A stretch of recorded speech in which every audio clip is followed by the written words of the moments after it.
அயலியும் சிவாவும் லேப்டாப்ல வீடியோ பார்த்துக்கிட்டு இருக்காங்க. அயலி கேக்குறாங்க, என்ன சிவா இன்னும் கபிலனை காணோம்? ஒருவேளை அண்ணி உண்மையாவே ஃபாரினுக்கு அனுப்பி வச்சுட்டாங்களா என்ன?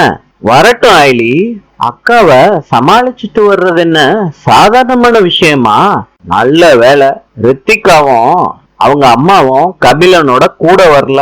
அவங்க மாத்திரம் வந்திருந்தாங்கன்னா கபிலனுக்கு மாத்திரம் இல்ல, நமக்கும் இங்க பிரச்சனை தான். சிவா, நமக்கு அவங்களால என்ன பிரச்சனைன்னு சொல்ல வர்றீங்க?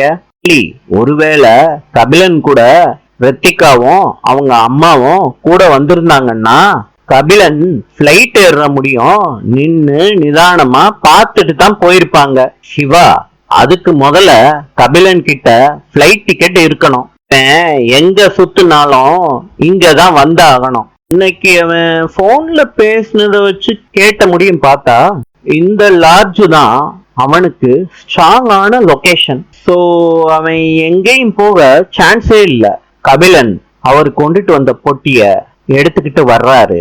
302வது ரூம் நம்பரை பாக்குறாரு. அவரு டோக்கனை பாக்குறாரு. 301வது ரூம் நம்பருக்கு போறாரு. கதவை திறக்கிறாரு. அயலிக்கும் சிவாவுக்கும் கபிலன் வர்றது தெரிய ஆரம்பிக்குது. வீடியோல கபிலன் என்ன பண்றான்னு 2 பேருமே பாத்துக்கிட்டு இருக்காங்க. நாளை சந்திப்போம்.